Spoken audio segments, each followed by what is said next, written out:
வச்சுருப்பேன். வெறும் 3 கிலோ தான் கிடைக்கும் பாருங்களேன். இந்த இடத்துல அடிச்சுட்டு கிட்டத்தட்ட ஒரு 6 நாக்கு 7 நாக்கு பக்கம் வச்சுருப்பேன். வச்சுருப்பேன். கிடச்ச ஒரே ஒரு கிலோ 3 கிலோ தான் கிடச்சிது இந்த இடத்துல.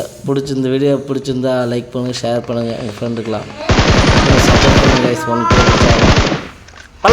வண்டி எடுத்தல 2 நாட்கள்